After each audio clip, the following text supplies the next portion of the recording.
We obviously have only line 1, 2, and 4, so we can uncheck the line 4 here.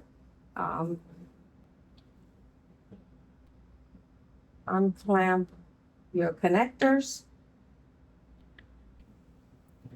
You have one of the lines actually have sample. What you can do is connect a syringe to the sample line. Unclamp the pump and recover whatever's in your line.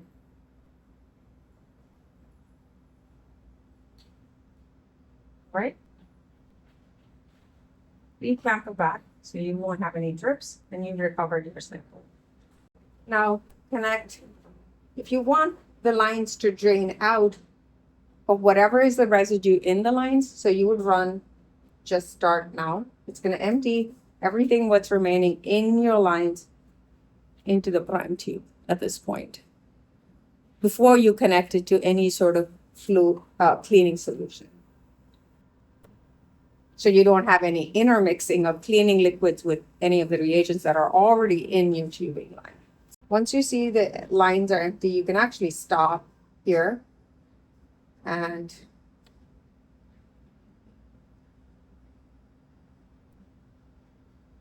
so you can segregate your waste so you can discard it. Yes. Let me put your waste container. Should I? We have a waste container. We can discard, segregate them. So now at this point, I will connect to a cleaning agent that of my choice. You can use sodium hydroxide. After sodium hydroxide, you typically want to chase it with a buffer. So now I've connected it with the 4 cleaning dig tubes, one of them not connected. So all of the 3 lines that have been used are connected. Now I'm going to just say start.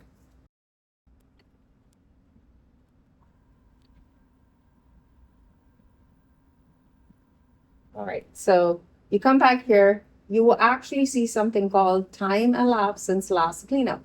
If you were to leave this setup at this point, what it tells you is how long you have retained the cleaning fluid. So it tells you if you need to have a certain retention time with your cleaning agent to ensure cleanliness of your tubing line. This helps you keep track of time. So it's around 24 seconds. You can keep it as long as you choose to. You could also change the fluid line volumes that you are dispensing. It's all dependent upon how much is in your waste tube. So be aware that you're constantly emptying out your waste tube. All right. If you are chasing this with a buffer, you would disconnect these connections and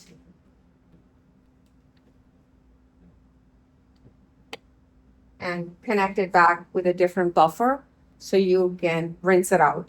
Start. So now it's in theory, you could be chasing it with a buffer at this point or the cleaning agent and let the remaining liquid that's in the lines empty out. You can leave it at this point in the instrument if you have the same run repeated tomorrow. So what I would do is lamp them off. Like once it's dry, you can follow that if you need with an ethanol rinse or isopropanol rinse. What you would follow this with is an isopropyl. So you have 3 cleaning agents, essentially. At this point, you can store this with the caps that are there and unclamp it or leave it on the instrument. For longer time storage, if you're not going to use the instrument, you can unclamp these, discard your probe or store it, and store it for your use. And this, at this point, can be unclamped. Go to pit removal.